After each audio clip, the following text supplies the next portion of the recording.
Before the world as we know it began, before time itself ticked forward, there existed the infinite and perfect realm of the unseen. There, in the presence of the divine, the first of creation emerged by the command of Allah. From light, pure, and without blemish, were born the angels. Unlike mankind, they had no desires, no will to disobey, and no blood coursing through their bodies. They were beings of service, agents of the Most High, created only to obey, to worship, and to fulfill their celestial tasks. Among them was one whose light outshone the others. His name was Jibreel, created with tremendous beauty, immense power, and a spirit of absolute devotion. Jibreel was unlike any other angel in stature or responsibility. While all angels serve, Jibreel was chosen for a role of unmatched importance. He was to be the messenger of the divine word, the trusted bearer of revelation, from the Creator to his chosen prophets across the ages. Even in a realm untouched by sin or corruption, Jibreel stood apart. His radiance was overwhelming. The number of his wings was beyond counting in earthly terms, and when he spread them, horizons vanished behind their breadth. The Prophet Muhammad, peace be upon him, once described having seen Jibreel in his full form, filling the sky from edge to edge, with 600 wings each adorned with precious jewels. Yet for all his might and glory, he was known not for arrogance but for humility. He existed only to serve. Jibriel's presence in the divine order is deeply rooted in the cosmic balance. He was among the highest of the angels, entrusted with responsibilities that touched the fate of both angels and men. He stood near the throne of Allah, the magnificent Arsh, from which all commands were issued and decrees written. It was from this exalted position that he would descend through the layers of the heavens, carrying with him the words of God destined for the hearts of prophets. No other being in creation had access to such closeness to divine light, and simultaneously bore such a tremendous duty. In those early epochs, before the creation of mankind, Jibreel was already active in fulfilling divine orders. He descended to various realms, executed decrees, and bore witness to the unfolding will of the Creator. The stories of Adam and Iblis, of the gardens of Jannah, and the warnings given to rebellious creations, all passed through the knowledge or hand of Jibreel. He did not act of his own volition. He had no desire to. He simply obeyed, with perfect clarity and unshakable purpose. Unlike humans, who question, doubt, and struggle with submission, Jibreel was fashioned to understand submission as the essence of his being. Every breath of his existence resonated with remembrance of the divine. When Allah created Adam, Jibreel was there. He witnessed the shaping of the first human from clay, the honor bestowed upon Adam by the command for the angels to bow, and the fall of Iblis, who refused. Jibreel did not question. He bowed as commanded, and in that bow, there was not just obedience, but recognition of divine wisdom. Jibreel's role was not one of glory-seeking or personal ambition. He did not act to be seen or to be praised. He acted because Allah commanded. Whether he was sent with messages of mercy or with the execution of divine punishment, he never wavered. He carried divine justice with the same precision as he did divine compassion.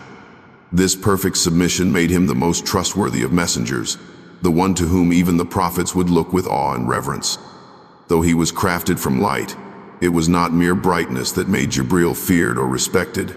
It was his intensity. His presence altered the atmosphere around him. The skies would shift when he descended. The hearts of men trembled when they saw him in his true form. Yet he was not cruel.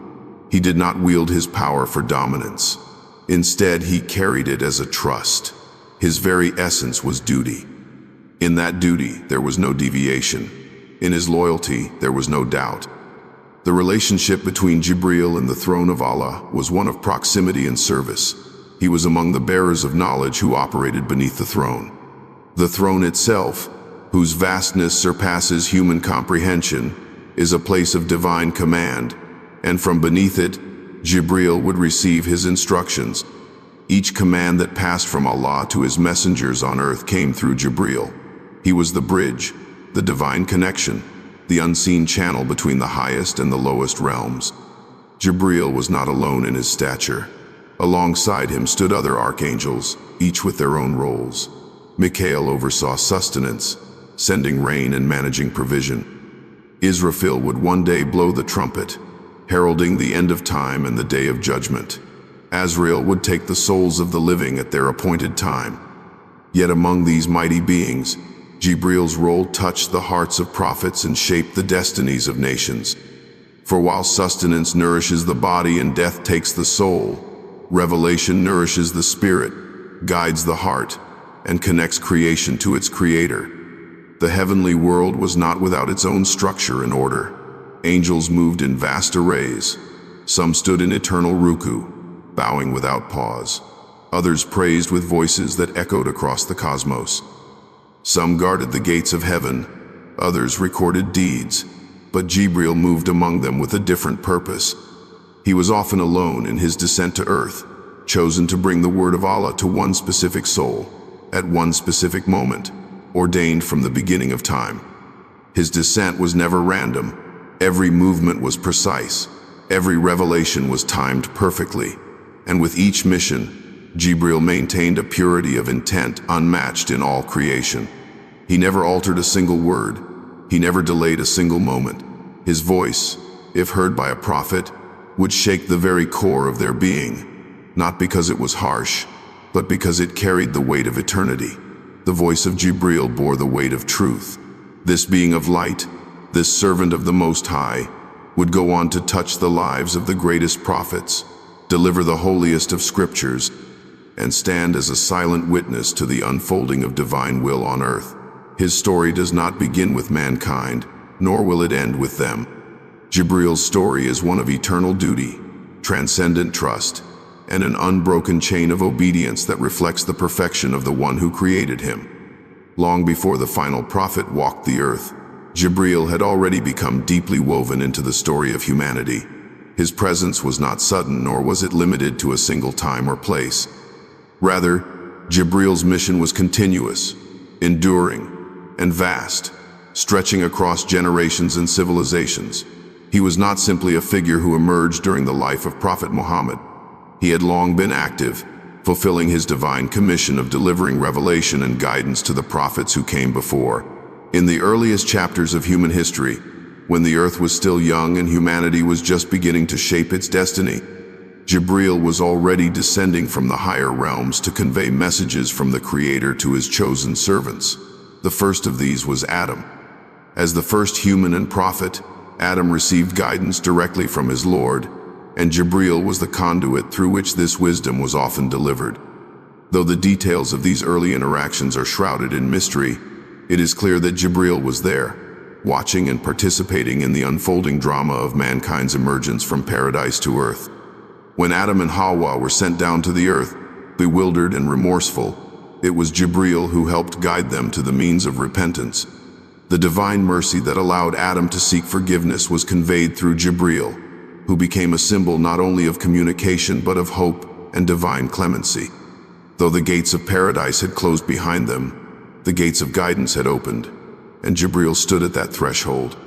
Generations passed, and with the spread of humanity came the need for renewed messages. One of the most significant prophets to emerge was Idris. Known for his deep wisdom and knowledge of the heavens, Idris was among those granted a special relationship with the celestial world. The Quran briefly alludes to his elevated status, and traditions speak of his ascension to the heavens. Jibreel was intimately involved in this journey. He accompanied Idris on his ascent, showing him the workings of the skies, the ranks of angels, and the unseen laws that governed creation. Idris's elevation, both physical and spiritual, came by way of Jibreel's companionship. Their journey was not only through space but through understanding, as Jibreel revealed to Idris the nature of divine decree and the responsibility of sacred knowledge. As time moved forward and corruption spread among the people, Allah sent Nuh to his nation. Nuh's story is one of perseverance and pain, of calling his people day and night for centuries without success. Throughout these long years, Jibreel remained by his side, providing the words, the strength, and the assurance that Nuh's struggle was not in vain. The command to build the ark, the warnings of the coming flood, and the eventual destruction of a disbelieving people were all elements that passed through the hands of Jibreel. Though the people scoffed and mocked, the angel who bore the truth did not waver. He stood with Nu until the final drop of rain fell, and the waters swallowed the earth. With each prophet, Jibreel's presence continued. He appeared not only as a messenger, but sometimes as a silent observer, as a guide, and occasionally as an agent of divine intervention. When Ibrahim was thrown into the fire by his people for rejecting their idols, it was Jibreel who descended swiftly, offering to intervene and extinguish the flames. Ibrahim, in his absolute trust in Allah, declined the angel's assistance, saying that Allah alone was sufficient for him. Even so, the fire became cool and peaceful by the will of Allah, and Jibreel stood nearby, witnessing the miracle unfold. Later in Ibrahim's life, Jibreel returned again and again, guiding him through trials that would shape the foundations of faith. He came with news of the birth of Ishaq, a son promised in old age. He walked alongside Ibrahim on his journey to Makkah, where the barren desert would become the cradle of a great nation. He appeared during the near sacrifice of Ismail, delivering the command to replace the boy with a ram. In all of these moments, Jibreel did not act as a passive figure. He was the bridge between heaven and earth, the reminder that Allah was always near. Jibreel also played a decisive role in the destruction of nations that had transgressed beyond redemption. When the people of Lut became steeped in sin and defiance, their punishment was sealed. Jibreel, along with other angels, visited Ibrahim first, informing him of the impending doom. Then they proceeded to Lut's town, disguised as travelers. Jibreel was there when the people surrounded Lut's house, driven by their wickedness.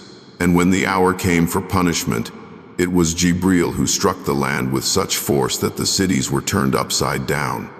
It is said that he used only the tip of a single wing to lift the towns and drop them back to the earth. The screams of the people were drowned out by divine judgment, and the earth bore silent witness to their end. Despite these moments of wrath, Jibreel's most frequent role was that of mercy. His descent signaled divine attention and care. Every time a prophet felt isolated or burdened by the weight of their mission, Jibreel brought reassurance. He reminded them that they were never alone, that their efforts were seen and their words were heard. His voice was not his own, but it carried the weight of the eternal truth. It carried verses and commands, promises and warnings, comforts and certainties. The trust between Jibreel and the prophets was unbreakable. They knew that he came not with personal opinions, but with the speech of the one who knows all things. Even in the darkest hours, the flicker of hope returned when Jibreel appeared. Sometimes he came visibly, sometimes in dreams, sometimes only as an unseen whisper of revelation in the heart. But always he came with purpose. Through these centuries of labor and light, Jibreel never questioned, never erred, never faltered. He carried out his role with perfect precision and unwavering fidelity.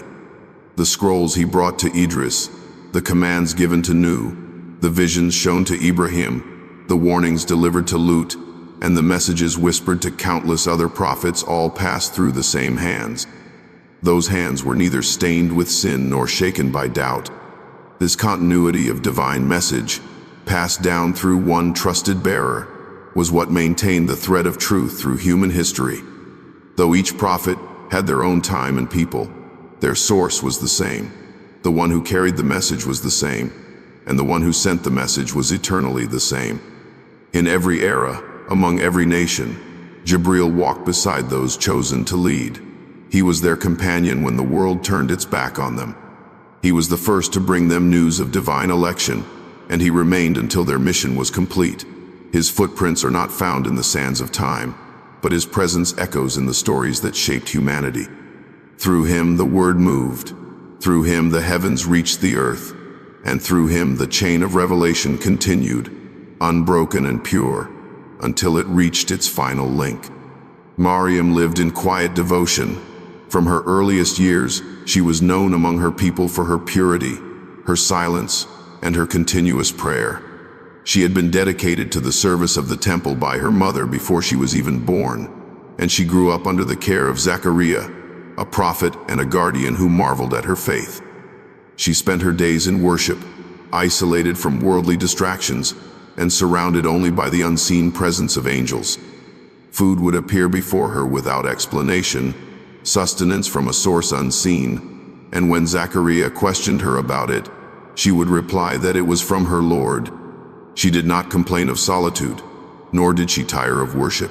She was content in her silence, in her remembrance of God, and in the quiet strength that grew within her heart.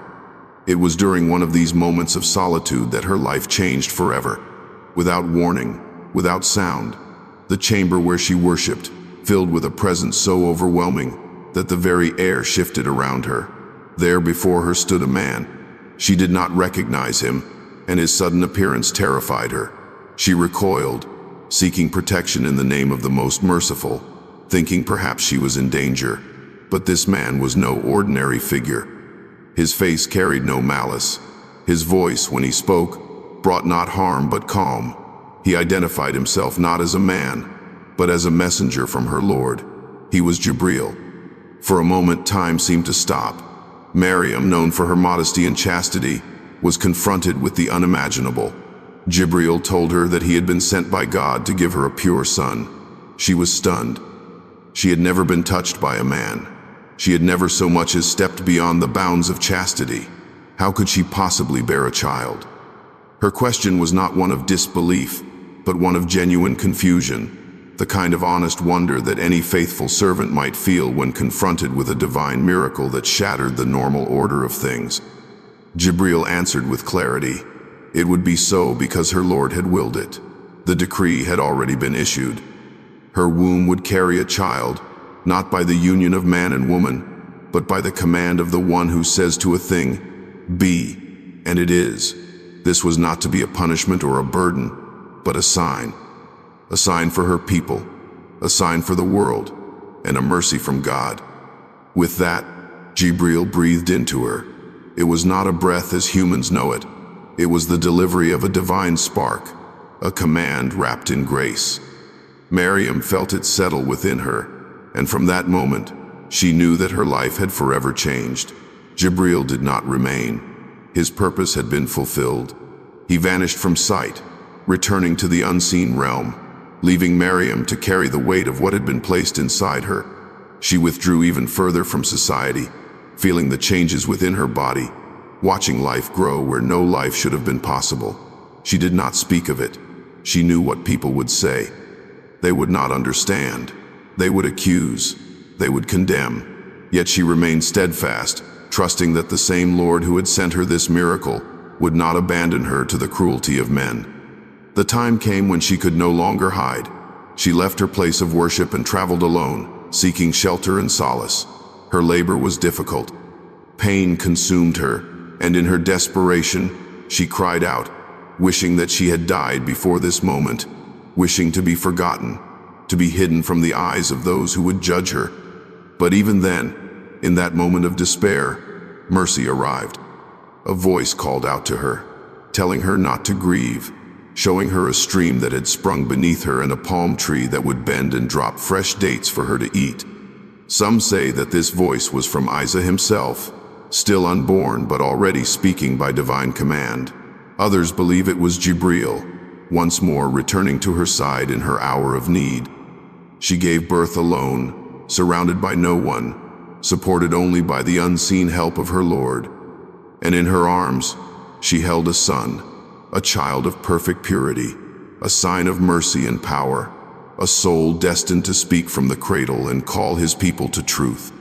She returned to her people holding Isa close. They were shocked. They could not understand. They demanded an explanation. But Maryam, obedient to the command she had received, said nothing. Instead, she pointed to the infant in her arms. Isa spoke, not with the gurgling voice of a newborn, but with the clarity of a prophet. He declared himself a servant of God, a prophet sent with guidance and blessing. His first words silenced the crowd and confirmed Maryam's innocence. The miracle was undeniable. The truth had spoken from the lips of a child. Though Jibreel's visible role in Maryam's life may have seemed brief, its impact was eternal. He had been the one chosen to deliver the news of her motherhood. to carry the breath that would become Isa, and to assure her that what was happening was not shameful, but sanctified. His presence marked the beginning of a chapter that would ripple through history, affecting not only Maryam and her son, but generations to come. Jibreel's involvement with Isa did not end with his birth. He remained a presence in the life of the prophet, though often unseen. He was there in times of trial, in moments when Isa would call upon the heavens for strength, and when the time came for Isa to be lifted from the earth, spared from the hands of those who sought to crucify him, Jibreel was among the angels who surrounded him. The exact details of that ascent remain veiled, but what is clear is that Isa was not abandoned, and Jibreel, as always, stood close to those chosen by God. The story of Maryam and Jibreel is one of trust, of divine will working through human vulnerability. It is a story that defies the limits of reason and affirms the boundless power of the Creator. Jibreel did not argue, did not hesitate. He brought the command and carried it out with perfect precision. Maryam, for her part, responded with faith, even when the weight of the world threatened to crush her. Together, the angel and the maiden became part of a chapter that would echo forever in the sacred texts and in the hearts of those who believe. The child they brought into the world would speak of mercy, heal the sick, and return again before the end of time. And at the beginning of that story stood Jibreel, the messenger of light, delivering the word that would change the course of history. After Isa was lifted from the earth, a silence fell over the world that would last for centuries. The last of the prophets had ascended, and no new revelation came. The people continued their lives, building kingdoms, waging wars, and following paths of their own making. The remnants of earlier guidance remained, scattered among scriptures that were read and debated, but the connection between heaven and earth no longer opened in the same way. Yet in the unseen realm, the work of the angels continued. The divine order did not pause, and among those who remained in constant service was Jibreel. He did not cease his duties, for the angel who delivers the word does not vanish when the word stops being sent. Instead, his mission took on a different shape. In this time of waiting, Jibreel was not idle. He moved through the heavens, fulfilling tasks known only to him and to the one who commanded them. He bore witness to the deeds of men, listened to the prayers of the righteous, and stood at the gates of mercy, awaiting the next command. Among the angels, Jibreel remained a figure of unmatched authority and reverence. Though each angel had a specific role, there was none among them who did not acknowledge Jibreel's closeness to the throne and his legacy in delivering divine revelation. The angels do not age or forget, and they remember every verse, every command, every time Jibreel descended to earth carrying the light of guidance. His wings, folded in patience during these quiet years, still shimmered with the remnants of every verse he had ever delivered. His heart, if it can be called that, beat with the rhythm of obedience, unwavering and calm.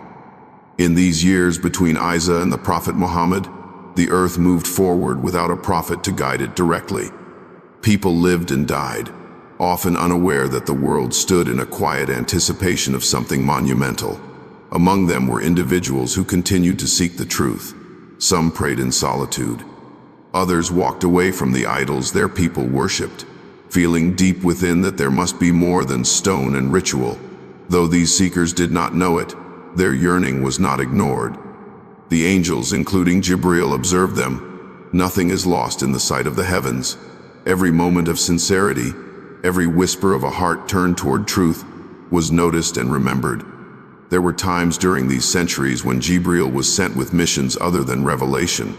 He would deliver protection to certain souls, bring dreams to those whose hearts were open, or assist other angels in fulfilling their tasks. In this period, his role shifted from direct communication with prophets to a more subtle participation in the unseen workings of the world. He did not bring scripture, but he remained a servant of divine decree. The trust placed in him had not diminished, only waited for the right moment to awaken again in full force. It is said among some that Jibreel and the other archangels would gather near the throne and speak of what was to come.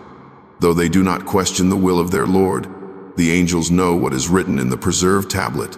They understand the significance of certain events and the arrival of certain souls. Jibreel, who had carried the word to Adam, to Nuh, to Ibrahim, to Musa, and to Isa, knew that another prophet was destined to arrive. He knew that this final messenger would not only receive revelation but would bring with him the completion of all that had come before. The angels waited. Jibreel remained ready. His time of revelation was not over, only paused. The divine plan moved slowly by human standards, but for the angels, whose lives stretch across the entirety of time, the pause was a breath held between verses. Jibreel did not grow weary. He did not wonder. He continued in his obedience, never failing in his purpose, even as the world below forgot what it meant to hear the voice of a prophet. Among the people of Arabia, the land where the final message would descend, there were signs that the time was approaching. The keepers of earlier scriptures spoke quietly of a prophet to come. Poets, dreamers, and wanderers felt a shift in the air, though they could not name it. The Kaaba remained in Mecca, its original purpose long obscured by idol worship, but its presence still anchored something deep in the earth's spiritual fabric. In the mountains, in the deserts, in the silence of the night, the earth seemed to listen for a call that had not yet come.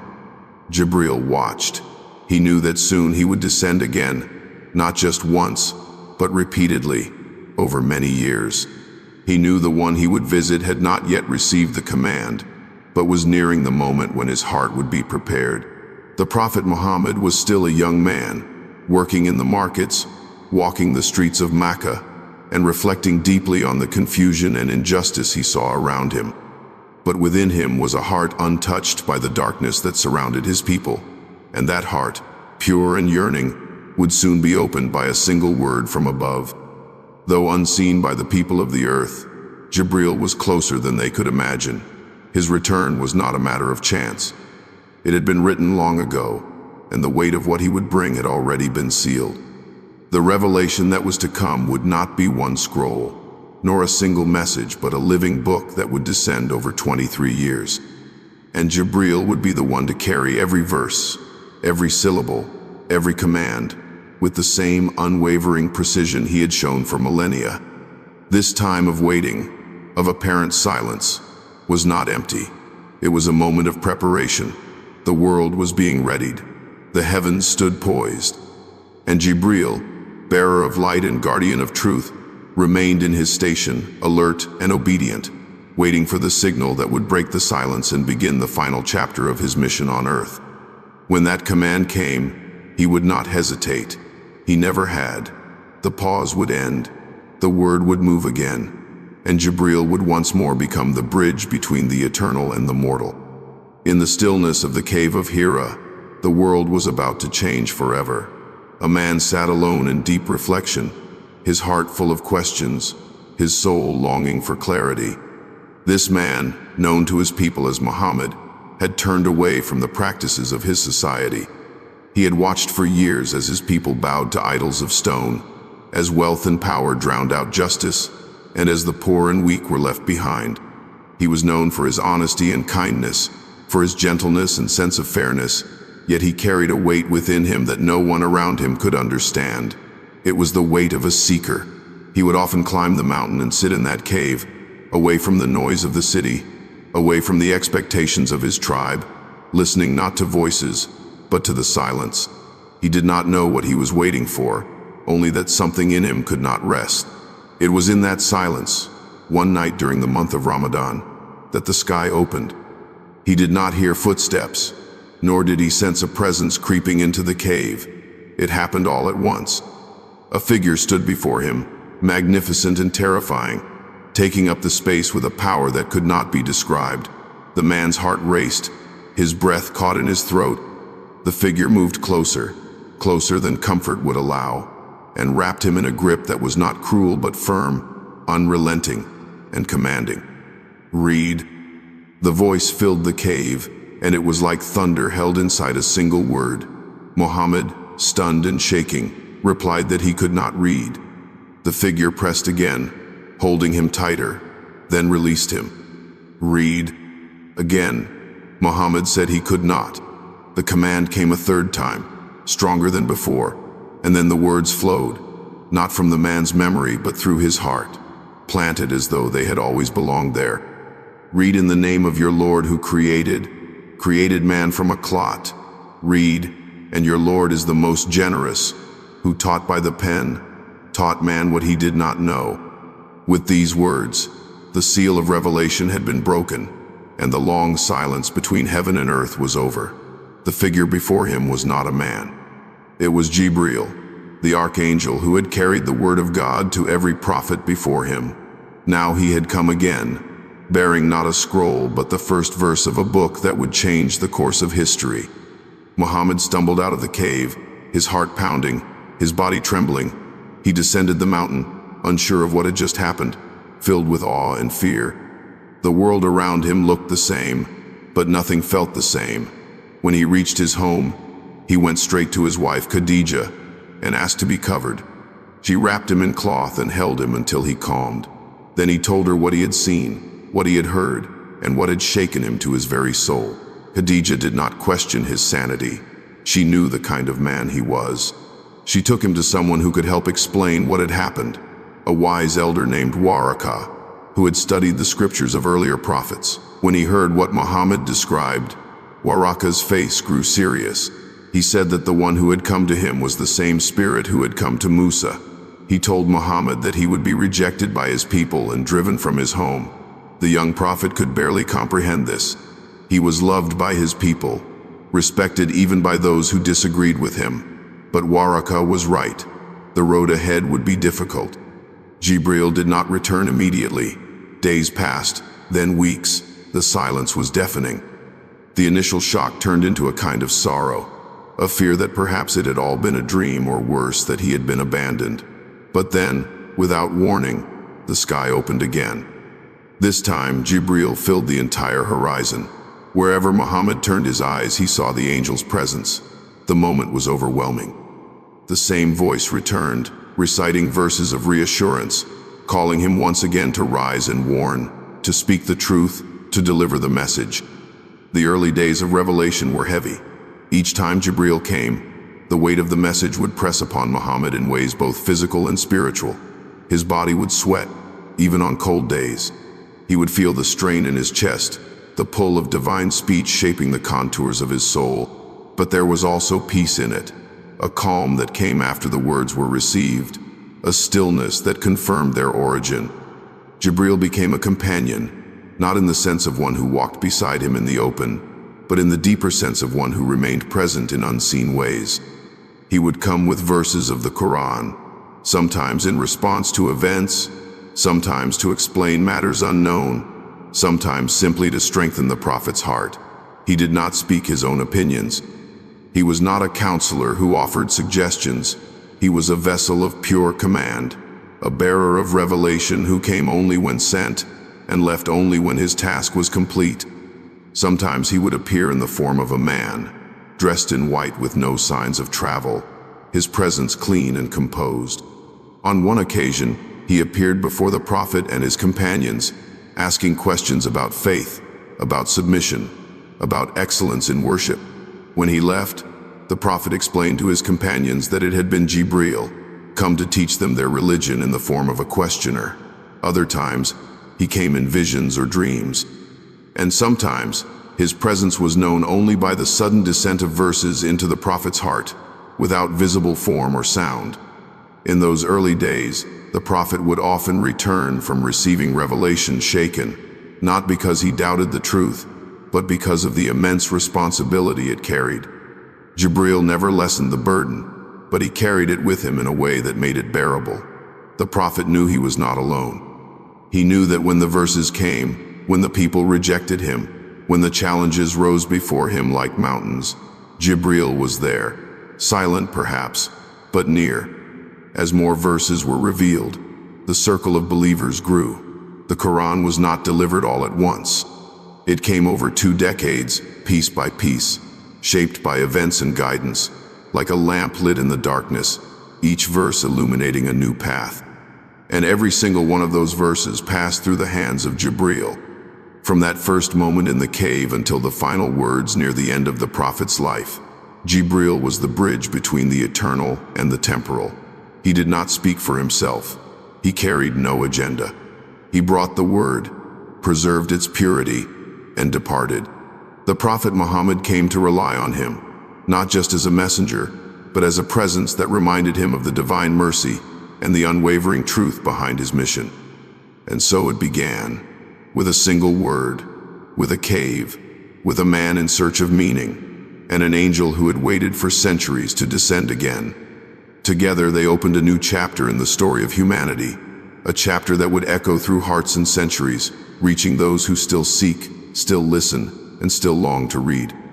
As the days of revelation continued, Jibreel became more than just a visitor from the heavens.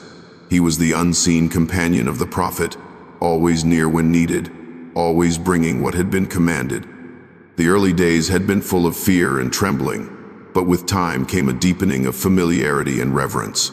Muhammad, peace be upon him, came to recognize the signs of Jibreel's arrival. Sometimes there was a sound like the ringing of a bell. Other times, a heaviness would come upon him, so intense that even his camel would feel it if he were mounted at the time. In those moments he would fall silent, his eyes lowered, and the people around him would wait as the words of the Quran descended through Jibreel's delivery verse by verse. In public life and private moments, Jibreel remained constant. He was not seen by the common people, but his influence shaped every step of the Prophet's mission. When questions arose among the believers or the disbelievers, Jibreel would come with answers from the unseen. When judgments were needed, when laws had to be set, when hearts needed comfort, the message would come, and with it, Jibreel. There was no separation between divine guidance and his presence, for he was the bearer of that guidance. The bond between the Prophet and Jibreel was unlike any bond between man and angel. While Jibreel had brought messages to many prophets before, this mission was different. The Quran was not just a collection of rulings or wisdom. It was a complete way of life. It came to mold individuals, families, and entire societies. And so Jibreel did not come once and leave. He returned, again and again, guiding the Prophet through each stage of this immense responsibility. There were times when Jibreel brought verses that uplifted and reassured. During the most difficult trials, when the Prophet faced mockery and violence, when his followers were tortured or exiled, Jibreel would come with words of comfort. When the Prophet lost his beloved wife Khadija and his uncle Abu Talib in the same year, when he stood nearly alone with grief, Jibreel brought messages that reminded him he was not forgotten. The verses spoke of patience, of the weight of prophethood, and of the eternal reward that awaited those who bore the burden with faith. Other times, Jibreel delivered commands that shaped the growing community. He brought the order for the daily prayers, the rules for charity, the ethics of trade, marriage, and justice. There was no detail too small, no matter too complex, for the guidance of revelation, and each piece was delivered with care, never rushed, always timed perfectly for the moment it was needed. During battles, Jibreel played a role not only as a messenger but as a supporter. At Badr, the first great battle between the Muslims and the Quraysh of Makkah, the Muslims were vastly outnumbered. They had few weapons and little experience. The Prophet raised his hands to the sky and pleaded for help, and help came. Jibreel descended with a company of angels, unseen by human eyes, assisting the believers. The Quran spoke of it directly, confirming that angels had joined the ranks that day, bringing both spiritual strength and divine reassurance. The believers fought with courage that seemed beyond human, and they emerged victorious. That victory changed the course of the Muslim community, and behind it stood the help of Jibreel. In the years that followed, Jibreel's presence was felt again in other critical moments. In the Battle of Uhud, where the Muslims suffered heavy losses, he was there. In the Battle of Hunain, when confusion struck the ranks, he was there. Sometimes he did not intervene with force, but his presence reminded the Prophet that the divine was always near. The victories and setbacks, the hardships and triumphs, were all part of a larger plan, and Jibreel ensured that the Prophet never lost sight of that truth. There were also moments of deep personal connection. The Prophet once asked Jibreel why he did not visit more often. In response, a verse was revealed explaining that the angel only came by the command of Allah. This reminder underscored the purity of Jibreel's role. He was not a companion by choice, but by divine instruction. Yet in that role, he carried a closeness that no other creature shared. He had seen the prophet at his weakest and at his most exalted. He had watched him cry in prayer, teach the people with gentleness, and stand firm against rejection. Jibreel was also a teacher. He instructed the prophet in how to pray, how to purify himself, how to stand in worship before the Creator. He brought the words, but also the manner in which they should be practiced. Through him, the framework of worship was revealed. Even the angel of death, Azrael, once paused before taking the soul of a believer, saying he had received instructions through Jibreel to do so gently, honoring those who had followed the guidance. Among the companions, stories circulated of Jibreel appearing in human form. Once, a man with extremely white clothes and very black hair came to the gathering of the prophet and his companions. He asked about Islam, about faith, about excellence in worship. He asked about the signs of the hour. When he left, the prophet told his companions that this was Jibreel, who had come to teach them their religion. His appearance was clean, his words clear, his demeanor commanding. In every visit, he brought purpose. As the prophet grew older and the community expanded, Jibreel's visits became less frequent. Yet when he did come, they were as significant as ever. Verses continued to shape the society of Medina, to define relations with other tribes, to establish treaties, to call for justice, and to set the standards of truth and mercy. Through it all, Jibreel remained the quiet but powerful hand delivering the living word. To the prophet, Jibreel was not merely an angel who visited. He was a reminder of the unseen world, of the constant presence of Allah's command. He was a witness to the prophet's burdens and an anchor in times of uncertainty. Through Jibreel, the prophet learned to trust that every hardship had a purpose, that every delay in revelation was part of divine wisdom, and that he was never truly alone. When others asked about Jibreel, the prophet would speak of his strength, his appearance, his loyalty. He described him as having 600 wings and as being a creation whose full form overwhelmed the horizon. But more than that, he described Jibreel as a friend, a trusted ally in the long and often lonely road of prophethood. He was the link to the heavens, the voice that brought peace to restless nights, the companion who arrived exactly when needed. Through Jibreel, the revelation was not only delivered but lived, and in every word he brought, there was a reminder of the vastness of Allah's mercy and the honor of being chosen to carry his light. Jibreel was not seen by the eyes of men, but his presence shaped the lives of millions, beginning with the one man whose heart had opened in a cave, and who now walked with revelation in his chest and the trust of the heavens in his steps. The night was still and silent. The city of Mecca lay sleeping, unaware that the boundaries between heaven and earth were about to dissolve. In the quiet of the prophet's home, the call came. It was not a dream. It was not a vision. It was a summons from the Lord of all creation. And standing there ready to accompany him was Jibreel. The Prophet Muhammad awoke to find himself in the company of the archangel once more. Jibreel did not appear with wings spread across the sky as he had in past moments. This time, he came with a steed unlike any the prophet had ever seen.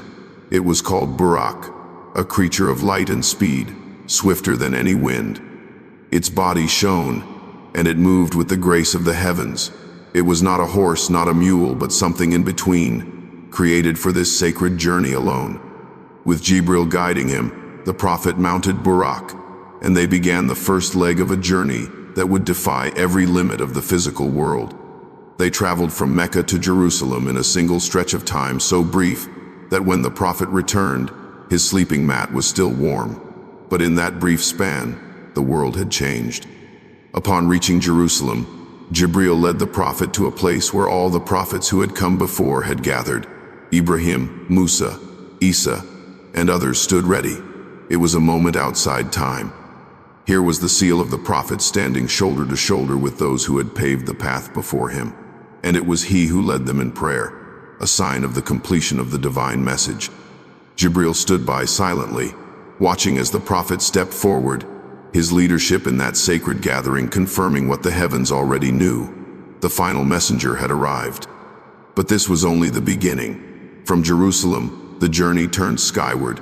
Jibreel took the prophet's hand, and together they ascended. Each heaven opened with permission. At every level, they were greeted by angels who welcomed the prophet and acknowledged his status. The first heaven revealed Adam, the father of humanity. He greeted his son with love and pride. In the second, there were the cousins Isa and Yahya. The third held Yusuf, whose beauty was unmatched. Idris was in the fourth, a prophet who had already been raised to the heavens. In the fifth, the prophet met Harun, gentle and beloved by his people. The sixth brought him to Musa, who wept upon seeing Muhammad, not out of envy but from sorrow that fewer of his followers would enter paradise compared to those of this final messenger. And then they reached the seventh heaven, where Ibrahim reclined against the Beit al-Mamur, the heavenly counterpart of the Kaaba, around which 70,000 new angels circled daily, never to return again. At each stage, Jibreel was present, speaking with the gatekeepers, introducing the prophet, watching as he was welcomed by those who had come before him. Yet with every ascent, a quiet anticipation began to build. There was a point beyond which even Jibreel could not pass. The prophet sensed this, but he did not ask. He simply continued, led by the one who had always brought him clarity and guidance. Finally, they arrived at the boundary known as Sidrat al-Muntaha, the lote tree of the utmost limit. It marked the edge of creation. Beyond it, no creature could go. Not angel, not jinn, not soul. Here, Jibreel stopped. The prophet looked to him, his companion through every step of the journey, the bearer of revelation, the angel whose presence had been with him from the beginning. Jibreel looked back and spoke. "If I were to go beyond this point," he said, "I would be destroyed. This is where I stop. This is where you continue alone." It was not fear in Jibreel's voice. It was knowledge. Even the greatest of angels has a station. Beyond Sidrat al-Muntaha, only the one called to the divine audience could go. And so the prophet continued, alone, yet never truly alone, for he was now in the presence of his Lord. What passed beyond that point cannot be described fully in human words. The prophet later spoke of light, of closeness, of revelation, without the intercession of Jibreel. It was during this ascent that the 5 daily prayers were made obligatory. At first the number was 50, but when the prophet returned and met Musa, the earlier prophet advised him to return and ask for a reduction. "Your followers will not be able to bear it," Musa said. The prophet returned multiple times, each time receiving a reduction, until the number became 5. Even then, it was said that the reward would be equal to 50. The mercy of the Lord was vast, and the burden made light. Jibreel remained at the boundary waiting. He knew the weight of what was happening beyond the veil. When the prophet returned, Jibreel resumed his place beside him. Together, they descended once more, back through the layers of heaven, back through the silence of night, and back to the earth where it had all begun. When the prophet awoke in the morning, he spoke of the journey. The people of Mecca laughed. They ridiculed him. How could someone travel from Mecca to Jerusalem and then to the heavens in a single night? Even some who had believed hesitated, but when they asked for proof, the prophet described Masjid al-Aqsa in detail, though he had never seen it before. He spoke of a caravan on its way back to Mecca, and the signs he gave were confirmed. Still, some disbelieved. Others believed more deeply than ever before. The journey of Isra and Miraj was not merely a miracle of movement. It was a confirmation. It was a sign to the prophet that he was not abandoned, that his message was divine, and that his Lord was near. For Jibreel, it was one of the most profound moments in his mission. Though he had brought the Quran and witnessed countless revelations, here he saw the one he had guided taken beyond what he himself could reach. And he did not envy or resist. He stepped back with the dignity of one who knows his place and fulfills it perfectly. From that night onward, the bond between Jibreel and the prophet remained strong, but the prophet had experienced something that no other creation had. He had been called to a place beyond light, beyond form, beyond comprehension. Jibreel, the faithful messenger, had brought him to the edge. And there, at the limit of all creation, he had waited, obedient, patient, and still. The night journey stands as a turning point, both in the life of the prophet and in the history of revelation. It was a moment when the unseen became seen, when the limits of the physical world were cast aside, and when the prophet's heart was filled with certainty that no amount of rejection or hardship could shake. And through it all, from the waking moment in Mecca to the ascent through the heavens, Jibreel was there, silent when he needed to be, present when it mattered most, always fulfilling the command with grace, precision, and perfect devotion. The years passed, and the message continued to spread. What began in the quiet of a cave had become a movement that reached cities and tribes, crossed deserts, challenged empires, and redefined the soul of a nation. The Prophet Muhammad, once a lone man calling his people to the worship of one God, now stood at the head of a growing community. Revelation had shaped laws, reformed hearts, guided leaders, and lifted the oppressed. Yet as the mission neared its completion, a different kind of heaviness settled over the prophet. It was not the strain of battle or the burden of rejection. It was the quiet sorrow that comes with knowing an end is near. Jibreel's visits became less frequent.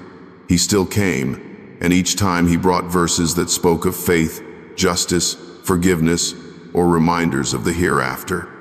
But the intervals between his arrivals grew longer. The prophet, who had once waited anxiously for every word from the heavens, now understood the rhythm of revelation. It had come when needed, always perfectly timed, but now it was slowing. The silence was not empty. It carried with it the feeling of closure, like the final pages of a long letter written over 2 decades. One day, the prophet stood before his followers during the farewell pilgrimage. The plains of Arafat were filled with tens of thousands of believers, people who had come from all directions to perform the rites of pilgrimage with the messenger of God. He stood before them, delivering a sermon that touched on every essential teaching.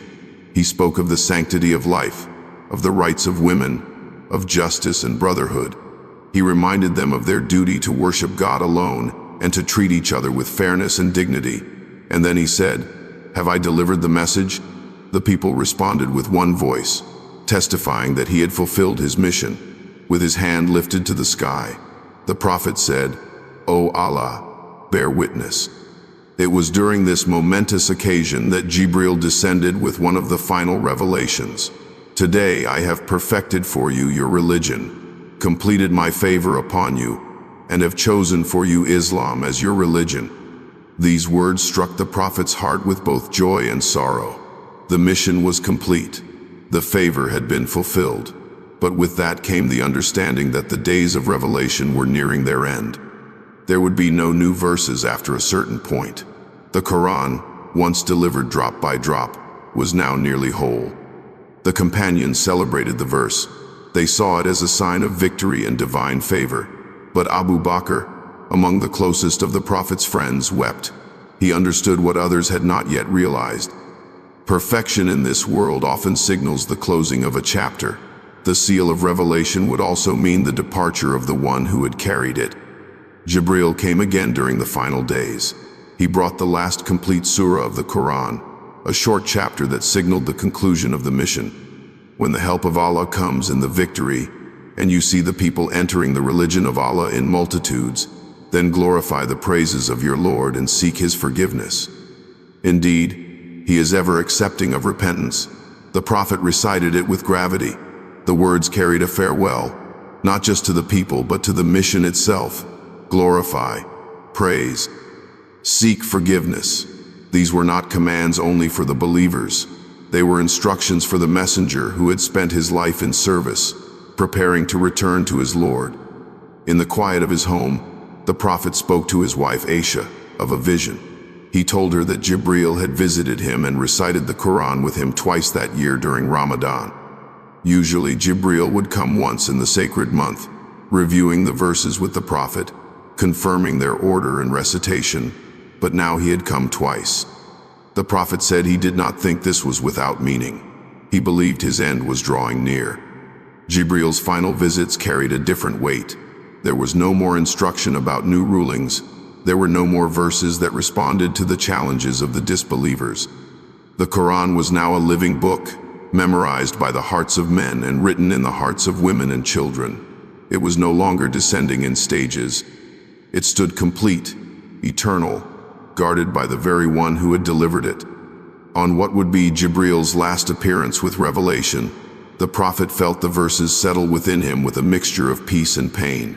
He would never again feel the weight of divine speech pressing upon his chest.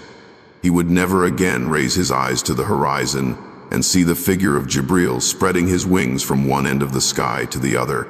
The friend who had accompanied him from the first moment in the cave, who had stood beside him through rejection and triumph, would not return again with the words of God. When the prophet fell ill, his condition worsened quickly. The pain grew, the fever rose. He moved from house to house, seeking comfort, finally settling in the home of Aisha. The companions gathered outside. They were anxious, confused, unable to imagine their lives without him. Inside, the prophet whispered prayers, his lips moving with remembrance. His eyes lifted, focusing on something above. His final words were full of submission. He asked to be with the highest company. He chose reunion with his Lord. Some say that Jibreel was present in those final moments, not as the bearer of revelation, but as a witness, not to speak, but to stand silently as the trust he had carried for so long reached its end. There was no need for speech. The mission was complete. The trust had been honored. The one who had received the word had lived it with full sincerity. When the prophet passed from this world, the earth seemed to stop. The companions could not speak. Some refused to believe it. Umar stood in the mosque, declaring that the prophet had not died. But then Abu Bakr stood and recited the verse, "Muhammad is but a messenger. Messengers have passed away before him. If he dies or is killed, will you turn back on your heels?" With those words, reality sank in.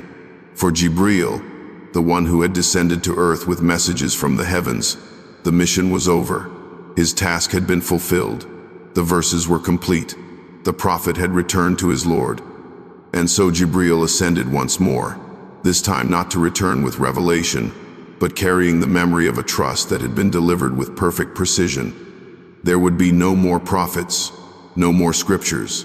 The revelation had ended, but the message would remain, preserved and recited by the hearts of those who carried it forward. Jibreel's role as the bearer of divine speech had reached its final chapter, and though his voice would no longer be heard on earth, the echoes of his mission would resound through every verse, every prayer, and every heart that turned to the words he had once delivered with the light of truth. After the passing of the Prophet Muhammad, the world seemed quieter. Revelation no longer descended. The final verses had been spoken, memorized, recorded, and shared. The rhythm of divine speech that had echoed through the life of the prophet had now reached its completion, but the work of the angels continued. The creation had not ended. The unseen realm remained active. The heavens still moved by the will of the Creator, and among the most honored of all created beings, Jibreel remained in his station, ever faithful, ever ready. Though his mission of delivering revelation had concluded, Jibreel did not fall into silence. He did not disappear. The role of the archangel was never limited to the bringing of verses alone. He continued to serve in the affairs of the unseen. His presence still touched the lives of the righteous, though they might never see him. He was part of the divine order that sustained the world, watching over those who walked the path of truth, carrying out commands that upheld the balance between mercy and justice. Jibreel had long served as the bridge between the divine and the human. That role, in its most visible form, had reached its end with the sealing of prophethood, but the bridge itself remained. Jibreel was among those who inspired the hearts of the believers through dreams, signs, and moments of clarity that came from the unseen. These moments were not revelation. They did not carry the authority of Scripture, but they carried the light of guidance, the reassurance of nearness, and the whisper of divine approval. In the world of dreams, Jibreel continued to play a role. The prophet himself had spoken of truthful dreams being one part of prophecy. For those whose hearts remained sincere, dreams could become a means of comfort, of warning, of spiritual insight. The righteous across generations would experience dreams in which they saw Jibreel or felt his presence.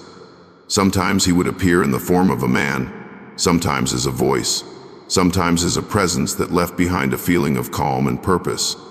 These were not visions shared with the world, but private gifts granted to those who remained close to the remembrance of their Lord. In times of difficulty, when the followers of the prophet faced oppression, confusion, or doubt, many would turn to prayer with a hope that the unseen would come to their aid. And in some of those moments, help would arrive, not always with spectacle or miracle, but with inner strength, with an opening of the heart, with the courage to do what was right. It is said that angels assist the believers in ways unknown to them, and Jibreel, chief among them, remained at the forefront of those unseen helpers. But Jibreel's role was not only with individuals. He continued to serve in the grand events that shaped the destiny of nations and peoples. When acts of injustice threatened the innocent, when tyrants stood against the teachings of God, when mercy was needed to protect the weak, the angels were sent forth. Among them was Jibreel. His presence signified a weight to the moment, a divine attention that would not allow cruelty to go unanswered. Though no longer delivering revelation, he was still a messenger in the sense that he carried out the commands of justice and protection. The day of judgment draws closer with every passing moment. The unseen prepares for an event that no soul can escape.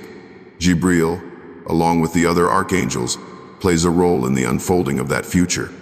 Israfil will be the one to blow the trumpet, signaling the end of all life and the beginning of the resurrection. Jibreel stands among those who await the divine command for that moment. He will not act until the word is given, but when it is, he will be present in the events that follow.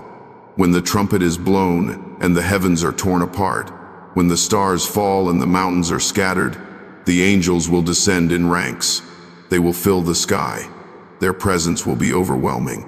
Among them will be Jibreel, standing as he always has, in obedience, in awe, in unwavering service. He will witness the unfolding of every soul's record, the weighing of every deed, the exposure of every truth. The Quran speaks of that day when the earth is lit by the light of its Lord and the angels stand in rows. Jibreel's name is mentioned directly, confirming his presence in that final gathering. He will carry no message of new scripture. That time has ended, but he will carry the weight of what he has seen. The delivery of revelation was not just a task, it was a trust. He brought the words to those who received them, but he also witnessed how people responded.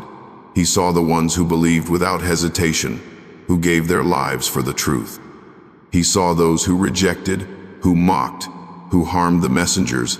He was present at the rise and fall of nations, at the moments when hearts turned to light or darkness. On the day of judgment, he will be among those who stand as witnesses. It is said that he will also intercede, by permission of Allah, for the prophets and for the righteous. His voice, though rarely heard on earth, will speak on that day with truth. He will bear testimony to the integrity of those who lived by the message he delivered. He will confirm that the prophets fulfilled their missions, that they never changed a word, never failed in their trust. He will stand beside them as they plead for mercy for their people, as they watch the fate of their followers unfold. Jibreel's role in paradise is also described. He will be among those who greet the believers as they enter, conveying peace from their Lord. His face will be one of those radiant presences that welcome the faithful home. In a realm where sorrow has no place, his presence will remind them of the long journey they took, the struggles they endured, and the verses that carried them through it all. The same angel who once brought the words that guided their lives will now stand before them with words of peace and joy. Even in paradise, Jibreel remains a servant. He does not seek reward. He does not ask for recognition. His existence is worship. His every movement is obedience. He carries no pride, no desire, no distraction. His honor comes from his closeness to the divine and his perfect fulfillment of every command given to him. His legacy is not written in books of history, but in the hearts of those who live by the Quran. Every time a believer recites a verse, they are repeating words that once passed through Jibreel. Every child who learns to read the opening chapter, every heart that weeps in prayer, every soul that finds guidance in the scripture continues the chain that Jibreel began. He is not present to hear their voices, but his work echoes in their every breath.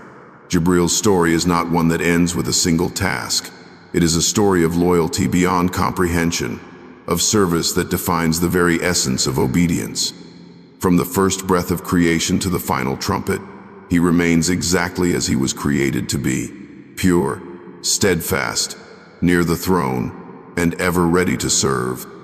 His role beyond time is one of silent strength, eternal trust, and a closeness to the divine that no other can share. And though the world may no longer see him, those who know the story of Revelation remember him with awe and gratitude. For without him, the word might never have reached the hearts that now carry it forward. The story of Jibreel is not just one of an angel fulfilling commands. It is the story of the transmission of truth, of divine speech entering the human world through a being who never hesitated, never stumbled, and never broke the sacred trust he was given. As the final chapter of his mission unfolded with the completion of Revelation, what remained was not only the memory of his appearances but the legacy he carried, a legacy sealed into the words of the Quran and the hearts of those who would live by it. Jibreel never spoke for himself. He never changed a verse, never questioned a command, never delayed what he was ordered to bring. He did not argue.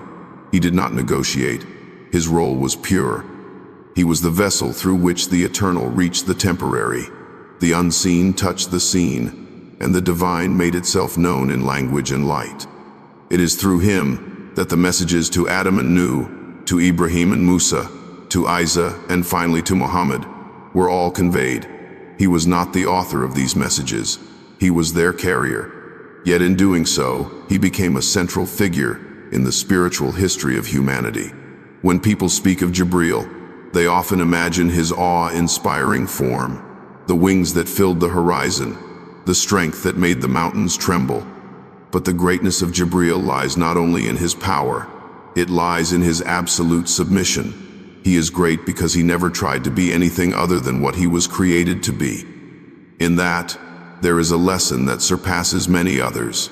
To fulfill one's purpose with total clarity and humility is a kind of greatness that the world often forgets.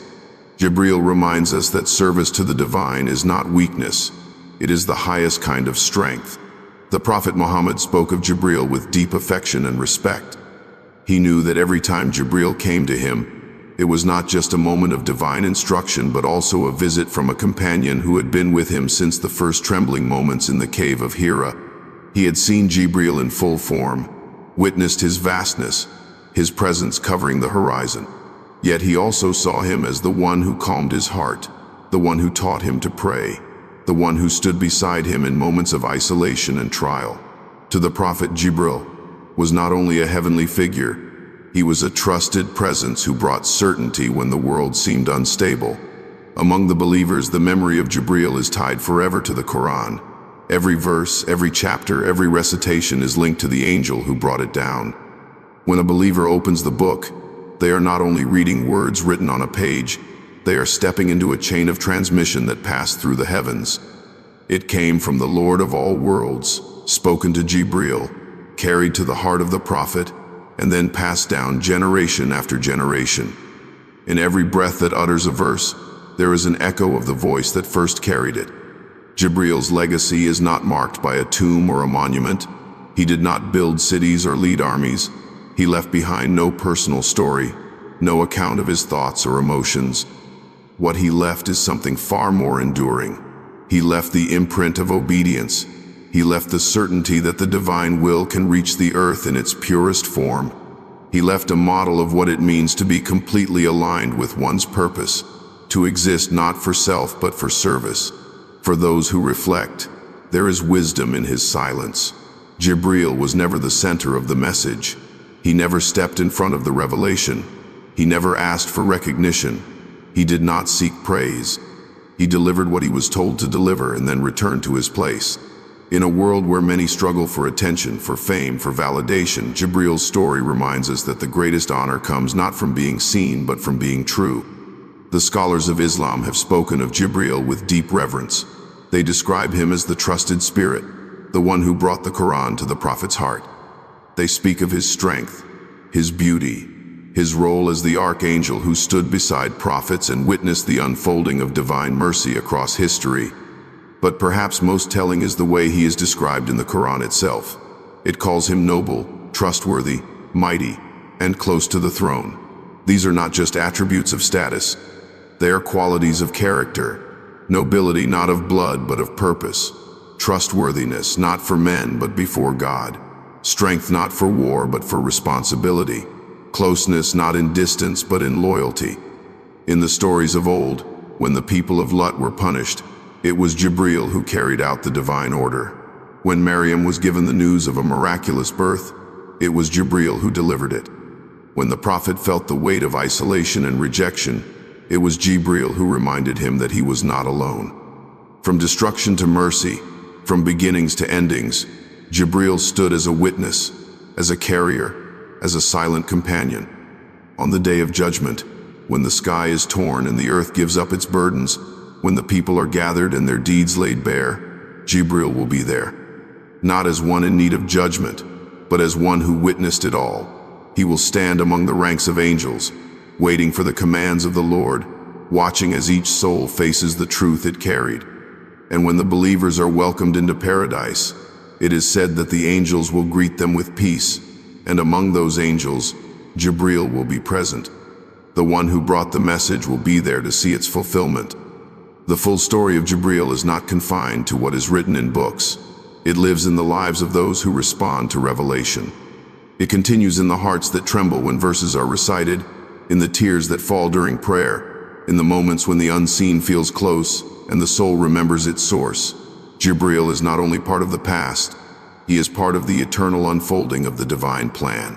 His role may have shifted, his visits to the earth may have ceased, but the echo of his wings, the certainty of his presence, and the purity of his purpose remain.